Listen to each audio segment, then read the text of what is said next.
DD किसान, बदलते भारत की शान।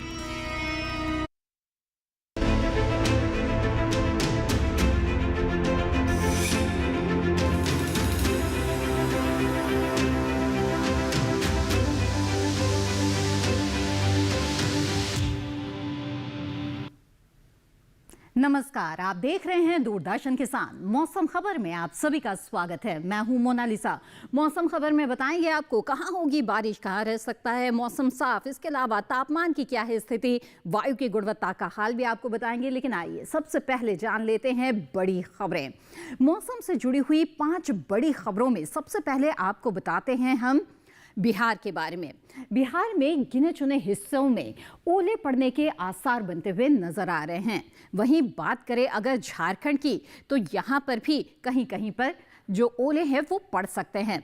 आगे बढ़ते हैं, सिक्किम की बात कर लेते हैं। छिटपुट स्थानों पर ओले पड़ने के आसार सिक्किम में भी बनते हुए नजर आ रहे हैं।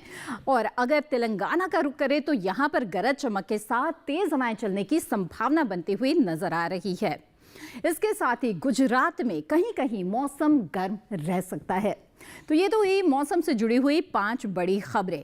आइए अब जान लेते हैं कि भारत मौसम विज्ञान विभाग ने किस तरह की चेतावनी मौसम को लेकर जारी की है। देखते हैं मौसम अलर्ट हमारी एआई एंकर भूमि के साथ। नमस्कार किसान भाइयों और बहनों, आप देख रहे हैं मौसम अलर्ट डीडी किसान पर। मैं हूं आपकी एआई एंकर भूमि। आज हम आपको देश भर में होने वाली मौसम की स्थिति की ताजा जानकारी देने जा रहे हैं। उन क्षेत्रों की जानकारी लेते हैं जहां सतर्क रहें। झारखंड, ओडिशा और गांगेय पश्चिम बंगाल में कहीं कहीं बारिश हो सकती है। बिहार, उप हिमालयी पश्चिम बंगाल, सिक्किम और छत्तीसगढ़ में कहीं कहीं गरज, चमक, तेज हवाएं और ओले गिरने की संभावना है। तेलंगाना में कहीं कहीं गरज और चमक के साथ तेज हवाएं चल सकती हैं। अब उन क्षेत्रों की जानकारी लेते हैं जहां नजर बनाए रखें। अरुणाचल प्रदेश, तमिलनाडु, पुडुचेरी में कहीं कहीं भारी बारिश हो सकती है। केरल में कहीं कहीं भारी बरसात हो सकती है। उत्तराखंड, असम, मेघालय, नागालैंड, मणिपुर, मिजोरम, त्रिपुरा, तटीय आंध्र प्रदेश, रायलसीमा, मराठवाड़ा और विदर्भ में कहीं कहीं गरज और चमक के साथ तेज हवाएं चलने की संभावना है। दक्षिणी आंतरिक कर्नाटक में कहीं कहीं गरज, चमक के साथ तेज हवाएं और ओले गिर सकते हैं। गुजरात में कहीं कहीं गर्म और आर्द्र मौसम बना रह सकता है। यह थी मौसम की ताजा जानकारी। कृपया सुरक्षित रहें। जानकारी के लिए तो जाना आपने देश के वो कौन से हिस्से हैं जहां पर आपको सावधान रहने की जरूरत है और कहां पर नजर बनाए रखने की जरूरत है। आइए अब आगे बढ़ते हैं, नजर डाल लेते हैं मौसम पूर्वानुमान पर। आइए जानते हैं कि आने वाले 24 से 48 घंटों के दौरान देश के वो कौन से हिस्से हैं जहां पर बारिश हो सकती है या फिर कहां कहां मौसम साफ रहने वाला है। पहले बात करेंगे उत्तर भारत की। तो बता दें आपको, उत्तराखंड और इसके साथ ही पश्चिमी उत्तर प्रदेश और पूर्वी उत्तर प्रदेश में कहीं कहीं बादल बरस सकते हैं। लेकिन जो पहाड़ी हिस्से हैं उत्तर भारत के, यहां पर मौसम साफ रहेगा। जम्मू कश्मीर, लद्दाख, हिमाचल प्रदेश, इसके अलावा पंजाब, हरियाणा और दिल्ली की बात करें तो यहां पर भी मौसम साफ रहने वाला है। यहां पर भी फिलहाल बरसात के आसार नजर नहीं आ रहे हैं। उत्तराखंड और उत्तर प्रदेश में बरसात हो सकती है। वहीं बिहार की बात करें और साथ ही नागालैंड, मणिपुर, मिजोरम और त्रिपुरा की, तो कई जगहों पर बारिश हो सकती है। अरुणाचल प्रदेश, असम, मेघालय में भी अनेक जगहों पर बरसात के आसार हैं। इसके अलावा आपको बता दें कि झारखंड में भी अनेक जगहों पर बारिश हो सकती है। ओडिशा और गांगेय पश्चिम बंगाल में भी अधिकतर जगहों पर बारिश की संभावना बनती हुई नजर आ रही है। दक्षिण भारत में भी कई जगहों पर बारिश हो सकते हैं। अंडमान निकोबार द्वीप समूह, लक्षद्वीप तो है ही, इसके अलावा तेलंगाना, रायलसीमा, तमिलनाडु, पुडुचेरी और दक्षिण आंतरिक कर्नाटक में कई जगहों पर बारिश हो सकती है। केरल में भी अधिकतर जगहों पर बरसात के आसार है। इसके अलावा उत्तरी आंतरिक कर्नाटक, तटीय कर्नाटक और साथ ही अगर तटीय आंध्र प्रदेश की बात करें तो कहीं कहीं इन इलाकों में भी बारिश की संभावना बनती हुई नजर आ रही है। वहीं पर आपको बता दें कि मध्य महाराष्ट्र, मराठवाड़ा, विदर्भ, पूर्वी मध्य प्रदेश और छत्तीसगढ़ में कहीं कहीं बारिश हो सकती है।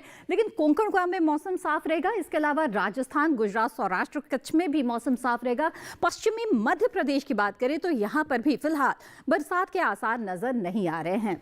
आगे बढ़ते हैं, मौसम खबर में जान लेते हैं कि पिछले 24 घंटों के दौरान कैसा रहा मौसम का मिजाज। हिमाचल प्रदेश, उत्तराखंड में बारिश दर्ज की गई है। इसके साथ ही पूर्वी उत्तर प्रदेश में भी कहीं कहीं बादल बरसे हैं पिछले 24 घंटों के दौरान। दौरान, खासतौर पर अगर बात करें तो। अब आगे बढ़ते हैं। बिहार, झारखंड, ओडिशा में भी बादल बरसे हैं पिछले 24 घंटों में। गांगे पश्चिम बंगाल, उप हिमालय पश्चिम बंगाल और सिक्किम में भी बरसात हुई है। साथ ही अरुणाचल प्रदेश, असम, मेघालय, नागालैंड, मणिपुर, मिजोरम और त्रिपुरा में भी कई जगहों पर बारिश हुई है पिछले 24 घंटों के दौरान। आगे बढ़ते हैं, जान लेते हैं कि दक्षिण भारत में क्या स्थिति रही है अगर पिछले 24 घंटों के, खासतौर पे बारिश की बात की जाए तो, कि यहाँ पर अगर बारिश हुई है कि नहीं हुई है उस पर भी नजर डालेंगे। फिलहाल आप देख रहे हैं कि पूर्वोत्तर पूर्वी भारत में कई जगहों पर बारिश हुई है। दक्षिण भारत में तमिलनाडु, पुडुचेरी में कुछ जगहों पर बारिश हुई है। साथ ही उत्तरी आंतरिक कर्नाटक में भी कहीं कहीं बादल बरसे हैं। अंडमान निकोबार द्वीप समूह में भी बारिश हुई है पिछले 24 घंटों में। इसके साथ ही मध्य भारत की बात करें तो पूर्वी मध्य प्रदेश, छत्तीसगढ़ और विदर्भ में भी बादल बरसे हैं पिछले 24 घंटों के दौरान। देश के वो हिस्से हैं जहां पर पिछले 24 घंटों में बारिश दर्ज हुई है।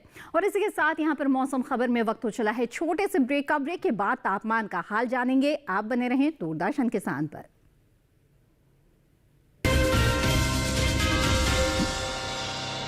दीदी, नौकरी लग गई। अरे वाह, बधाई हो। तो अब तो ढेर सारी शॉपिंग। हाँ दी, नया मोबाइल। अरे रुको शहजादे, सैलरी से पहले खर्चे। इंस्टेंट लोन भी तो मिलता है। पहले बजट बनाना सीखो, फिर खर्च करो। पर दी, देखो, कमाई का एक हिस्सा हमेशा बचाना चाहिए, लेकिन पार्टी देने से नहीं बचोगे तुम। हाँ दी, पार्टी मेरी, बजट तुम्हारा। अच्छा। आरबीआई कहता है, सही वित्तीय बर्ताव करे आपका बचाव।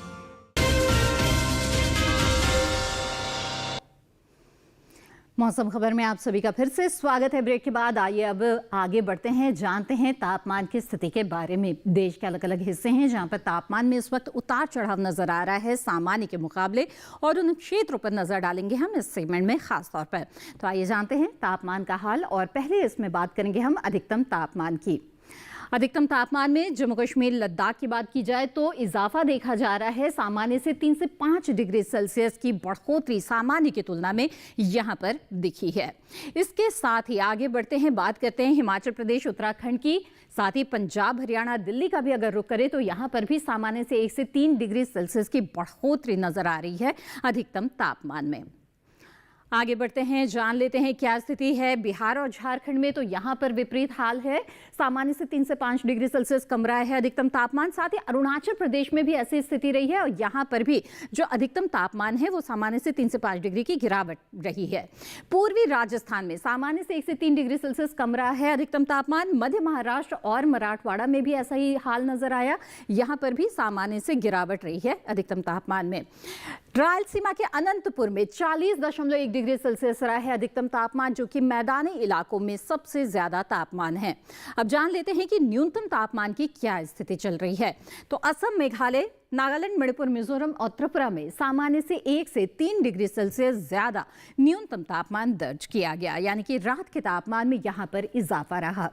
इसके साथ ही रायलसीमा में भी बढ़ोतरी दिख रही है, सामान्य से 1 से 3 डिग्री सेल्सियस की। तमिलनाडु, पुडुचेरी में भी सामान्य से 1 से 3 डिग्री सेल्सियस ज्यादा न्यूनतम तापमान दर्ज किया गया।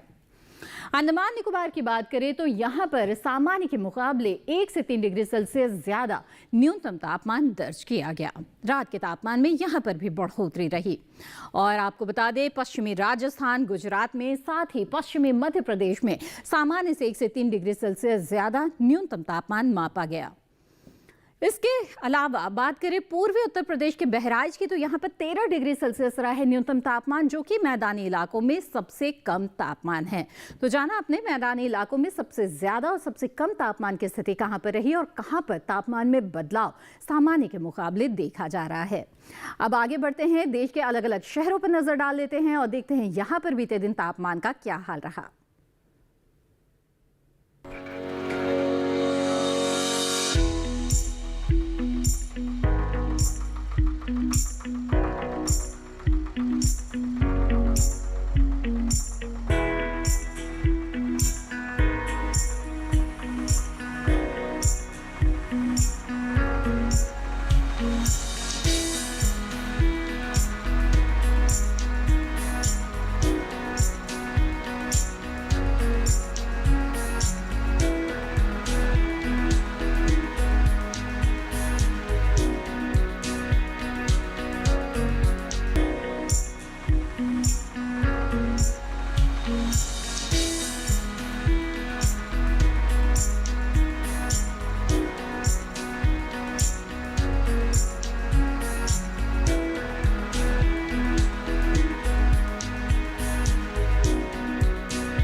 तो जाना आपने देश भर में तापमान की क्या स्थिति चल रही है। इसके बाद पर्यटन पूर्वानुमान, वायु की गुणवत्ता के बारे में भी देंगे आपको महत्वपूर्ण जानकारी। लेकिन फिलहाल मौसम खबर में वक्त हो चला है एक छोटे से ब्रेक का। आप बने रहें दूरदर्शन किसान पर।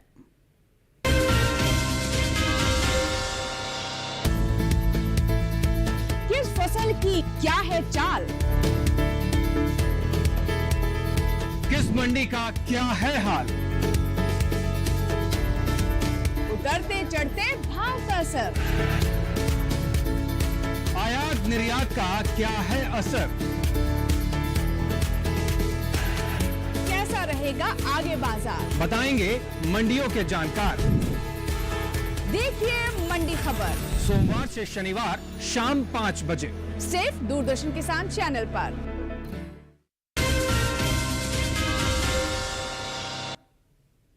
ब्रेक के बाद आप सभी का फिर से स्वागत है। आप देख रहे हैं मौसम खबर। मौसम खबर में आइए अब आगे बढ़ते हैं। बारी है जानने की वायु की गुणवत्ता के बारे में। आपके शहर की हवा अच्छी है या नहीं, इसके बारे में जानना बेहद ही जरूरी है। और इस बारे में महत्वपूर्ण जानकारी के साथ हमारे साथ जुड़ रही हैं एआई एंकर भूमि।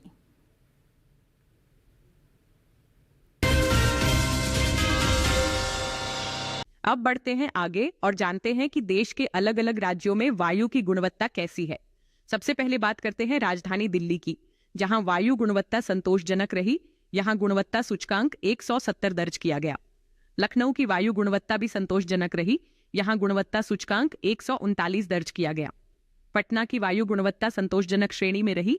यहां गुणवत्ता सूचकांक 157 दर्ज किया गया। बेंगलुरु की वायु गुणवत्ता अच्छी रही। यहां गुणवत्ता सूचकांक 74 दर्ज किया गया। पुणे में वायु गुणवत्ता संतोषजनक रही। यहां गुणवत्ता सूचकांक 136 दर्ज किया गया। हैदराबाद में वायु की गुणवत्ता अच्छी रही। यहां गुणवत्ता सूचकांक 99 दर्ज किया गया। कोलकाता की वायु गुणवत्ता संतोषजनक श्रेणी में रही। यहां गुणवत्ता सूचकांक 145 दर्ज किया गया। मुंबई की वायु गुणवत्ता भी संतोषजनक श्रेणी में रही। यहां गुणवत्ता सूचकांक 147 दर्ज किया गया। अहमदाबाद की वायु गुणवत्ता संतोषजनक रही। यहां गुणवत्ता सूचकांक 132 दर्ज किया गया। कृपया अपनी सेहत का ध्यान रखें। हम फिर मिलेंगे, तब तक के लिए नमस्कार। धन्यवाद भूमि इस अहम जानकारी के लिए। तो कई शहरों के जो वायु की गुणवत्ता है वो फिलहाल संतोषजनक के स्तर पर है।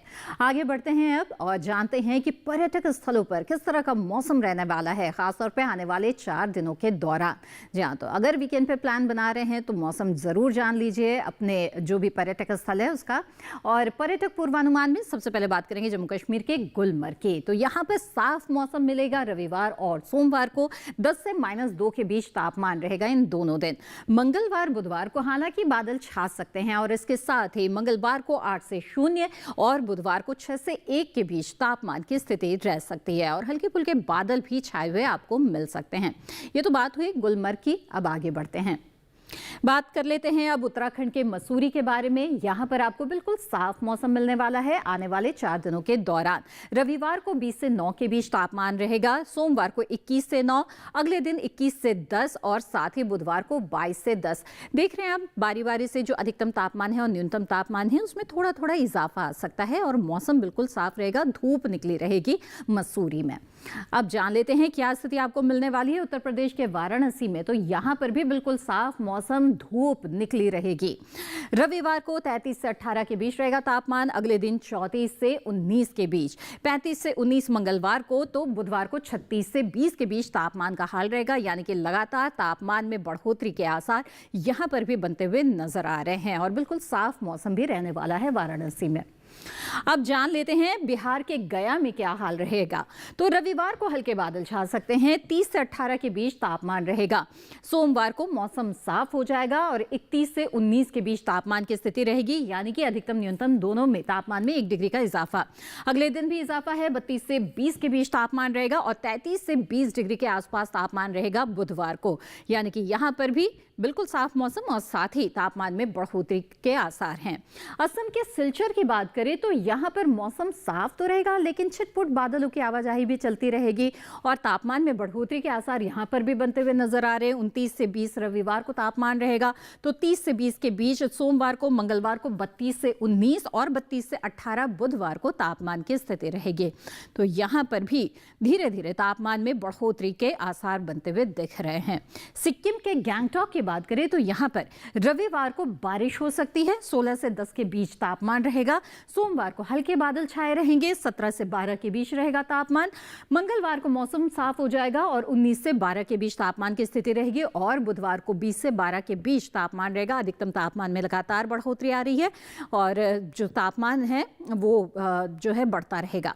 अब तेलंगाना के निजामाबाद का हाल जान लेते हैं। तो यहाँ पर बारिश के आसार बनते हुए नजर आ रहे हैं। आने वाले 3 दिनों के दौरान 36 डिग्री सेल्सियस लगातार 3 दिनों तक बना रहेगा। वहीं पर 21-22 के आसपास न्यूनतम तापमान की स्थिति रहेगी। बुधवार को हालांकि बारिश तो नहीं रहेगी, लेकिन बादल जो है छिटपुट छाए हुए रहेंगे और 37 से 22 के बीच तापमान रह सकता है बुधवार को। अब जान लेते हैं कि क्या स्थिति मिलने वाली है आपको तमिलनाडु के ऊटी में। तो यहाँ पर मौसम साफ रहेगा, लेकिन इसके साथ ही बादल छिटपुट छाए रहेंगे। 23 से 10 के बीच तापमान लगातार बना रहेगा रविवार से बुधवार तक। देख रहे हैं आप कि तापमान में उतार चढ़ाव नहीं है यहाँ पर, और इसके साथ ही मौसम भी कमोबेश एक सा ही बना रहेगा। धूप निकली रहेगी, लेकिन इसके साथ ही बादलों की लुका छुपी भी चलती रहेगी और 23 से 10 के बीच तापमान बना रहेगा। महाराष्ट्र के औरंगाबाद की बात करें तो यहाँ पर भी साफ मौसम आपको लगातार मिलने वाला है। 38 डिग्री सेल्सियस अधिकतम तापमान रविवार, सोमवार और मंगलवार को रहेगा। तो बुधवार को अधिकतम तापमान में 1 डिग्री का इजाफा आ सकता है, 39 डिग्री तक पहुंच सकता है। वहीं न्यूनतम तापमान की बात करें तो धीरे धीरे गिरावट के आसार है। 21 रविवार को न्यूनतम तापमान रहेगा, तो बुधवार तक आते आते ये 19 हो जाएगा। अब जान लेते हैं गुजरात के अहमदाबाद में किस तरह का हाल रहने वाला है। और लगातार बिल्कुल साफ मौसम यहाँ पर मिलने वाला है आपको रविवार से लेकर बुधवार तक। 39 से 22 के बीच तापमान रहेगा रविवार को। अगले दिन 40 से 22 के बीच, फिर 39 से 20 और 37 से 20 बुधवार को तापमान आ जाएगा। तो तापमान में उतार चढ़ाव की स्थितियाँ यहाँ पर लगातार बनती रहेगी। तो ये तो हाल आपने देख लिया कि कैसा रहने वाला है पर्यटक स्थलों का, खासतौर पर आने वाले 4 दिनों के दौरान। अब आगे बढ़ते हैं, जान लेते हैं कि मौसम के लिहाज से किस तरह के कृषि कार्य आपको करने चाहिए। कई फसलों की कटाई के लिए फसलें बिल्कुल तैयार है, तो कई फसलों की बुआई भी आप कर रहे होंगे। जो फसलें खेतों में खड़ी है, मौसम को देखते हुए उनमें उचित कृषि कार्य करना भी जरूरी है, तभी अच्छी उपज मिल पाएगी। आइए जानते हैं हमारे एआई एंकर कृषि से किस तरह के कृषि कार्य भी आपको करने हैं। नमस्कार, आप देख रहे हैं डीडी किसान। मैं हूं एआई कृषि और आज हम हिमाचल प्रदेश और उत्तराखंड में होने वाली खेती किसानी से संबंधित सलाहों के बारे में पूरी जानकारी देंगे। हिमाचल प्रदेश में सेब की रोपाई करें, किसान टमाटर की खेती के लिए नर्सरी तैयार कर लें। वहीं आलू में कीट लगने की संभावना है। आलू में कीटों से बचाव के लिए कृषि विशेषज्ञों की सलाह से कीटनाशक का छिड़काव कर लें। इसके साथ ही मटर के खेत में गुड़ाई और निराई कर सकते हैं। यहां लहसुन के खेत में गुड़ाई और निराई कर लें। इसके अलावा प्याज के खेत में निराई और गुड़ाई करते रहें। यहां शिमला मिर्च की खेती के लिए खेत तैयार करें। हिमाचल के किसान मशरूम की बुवाई कर सकते हैं। इस समय मूली के खेत से खरपतवार निकालें। यहीं शलगम के खेत से घास फूस निकाल सकते हैं। उत्तराखंड में टमाटर की रोपाई कर लें। अभी बीन की बुवाई करने का समय उचित है। यहां गन्ने की बुवाई कर सकते हैं। किसान मिर्च की तुड़ाई कर लें। वहां बैंगन की रोपाई करें। उत्तराखंड में मटर के खेत में सिंचाई कर सकते हैं। इसके अलावा नींबू के बागों में सिंचाई कर लें। इस समय गेहूं में कीट लगने की आशंका है। ऐसे में गेहूं में कीटों से बचाव के लिए कृषि विशेषज्ञों की सलाह से कीटनाशक छिड़कें। वहीं जौ के खेत में जरूरत के अनुसार ही सिंचाई करें। उत्तराखंड में सरसों की देखभाल करते रहें। साथ ही मसूर के खेत की देखभाल करें। इसी तरह कृषि और किसानों से जुड़ी हर महत्वपूर्ण जानकारी के लिए हमारे साथ जुड़े रहिए और देखते रहिए डीडी किसान। धन्यवाद। धन्यवाद कृष, इस अहम जानकारी के लिए। तो खासतौर पे हिमाचल प्रदेश और उत्तराखंड के किसानों ने जाना कि उन्हें किस तरह के समसामयिक कार्य इस वक्त करने चाहिए। तो खासतौर पे जाना आपने कि आलू और गेहूं की फसल अगर आप ले रहे हैं तो कीटों का खतरा है। लगातार अपने खेतों की निगरानी करते रहे और कीटों का प्रभाव अगर नजर आ रहा है तो तुरंत उपाय करें, इससे पहले कि फसल को ज्यादा नुकसान हो जाए। इसके अलावा कुछ सब्जियां अगर आपने लगाई हुई हैं, खेतों में ये फसलें लगी हुई हैं, तो निराई गुड़ाई भी ज़रूर करते रहे। जो खेत है उन्हें खरपतवारों से मुक्त रखना भी बेहद ही ज़रूरी है, क्योंकि वो जो असल फसल है उससे वो कम्पीट करते हैं और जो पोषक तत्व है वो खींच ले जाते हैं। तो इन छोटी छोटी बातों का आपको ध्यान रखना है, तभी आप अच्छी फसल ले पाएंगे। और ख़ास तौर पे इन पारंपरिक फसलों के अलावा मशरूम की खेती अगर आप करना चाहते हैं तो मुझे उम्मीद है कि स्पॉन की तैयारी आपने पहले से करके रखी होगी और इस वक्त जो स्पॉन है उसकी बुझाई के लिए बहुत ही सही समय चल रहा है। आप इस समय इसकी तैयारी कर सकते हैं। मशरूम की खेती से आपको काफ़ी लाभ हो सकता है। बहरहाल आइए अब आगे बढ़ते हैं, बात करते हैं आज की फसल की। आज की फसल है धनिया। जी हाँ, धनिया जिसकी जो खेती है वो दो तरह से की जाती है। इसके बीज के लिए भी खेती की जाती है जो मसाले के रूप में इस्तेमाल होता है, या फिर हरी पत्ती के रूप में भी इसकी खेती की जा सकती है। और हरी पत्ती के लिए अगर आप खेती करना चाहते हैं, चूंकि इसकी मांग बहुत अच्छी बनी रहती है और साल भर मांग रहती है, तो आप आसानी से इस समय कर सकते हैं। और देश के किसी भी भाग में, चाहे पहाड़ी इलाका हो या फिर मैदानी इलाका हो, यहाँ पर आसानी से आप इसकी खेती कर सकते हैं। इसकी बुआई से लेकर इसकी तुड़ाई तक फसल की अलग अलग अवस्थाओं में उचित ध्यान रखना बेहद ही जरूरी है। सही कृषि कार्य करेंगे तभी सही फसल आपको मिल पाएगी। तो आइए जान लेते हैं कि धनिया की खेती के दौरान आपको किन बातों का ध्यान रखना है।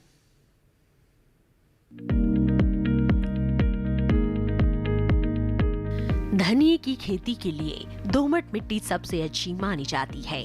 इसे अच्छे जीवांश युक्त भारी भूमि में भी उगाया जा सकता है। खेत में जल निकासी का उचित इंतजाम जरूरी है। बोने से पहले खेत को अच्छी तरह जोत ले और मिट्टी को भुरभुरा बना ले, साथ ही मिट्टी को समतल कर ले। आखिरी जुताई में 100 से 120 क्विंटल प्रति हेक्टेयर की दर से गोबर की खाद मिला दे। बीज की मात्रा बुआई और सिंचाई की दशा पर निर्भर करती है। सिंचित दशा में 12 से 15 किलो बीज प्रति हेक्टेयर डालें, जबकि असिंचित दशा में इतनी ही जमीन के लिए 25 से 30 किलो बीज की जरूरत होगी। बोने से पहले बीज को उपचारित जरूर कर लें। साथ ही बुआई से पहले बीज को 12 घंटे पानी में भिगो कर रखें। कतार से कतार की दूरी 20 से 30 सेंटीमीटर, जबकि गहराई 2 से 2.5 सेंटीमीटर रखें। पूरी फसल में 4-5 सिंचाई की जरूरत होती है। पहली सिंचाई बुआई के 30 से 35 दिन बाद, दूसरी 60 से 70 दिन बाद, तीसरी 80 से 90 दिनों के बाद और चौथी 100 से 105 दिन बाद करें। पहली सिंचाई के बाद निराई गुड़ाई करके खरपतवार निकाल दें। 1 माह बाद फिर से निराई गुड़ाई करें। खरपतवार की रोकथाम के लिए विशेषज्ञों की सलाह पर उचित दवाओं का छिड़काव करें। धनिये में उकठा रोग चूर्णिल आसिता रोग हो सकता है। इसे ग्रामीण भाषा में दहिया भी कहा जाता है। रोकथाम के लिए रोग अवरोधी प्रजातियां बोकर भी बीमारियों से बचा जा सकता है।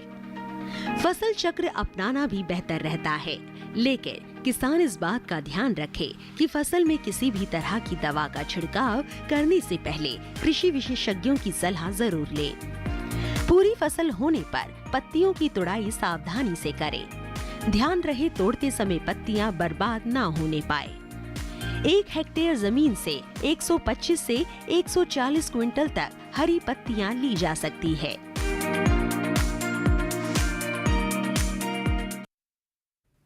तो ये थी धनिये की खेती से जुड़ी हुई कुछ अहम जानकारियां। आप जिस किसी क्षेत्र में धनिये की बुआई करना चाहते हैं, वहां के लिए जो उन्नत किस्में हैं उनका चुनाव कीजिए, तभी आप अच्छी फसल ले पाएंगे। और खासतौर पे कई रोगरोधी किस्में भी उपलब्ध हैं, उनका चुनाव करें, आपको अच्छी उपज मिलेगी।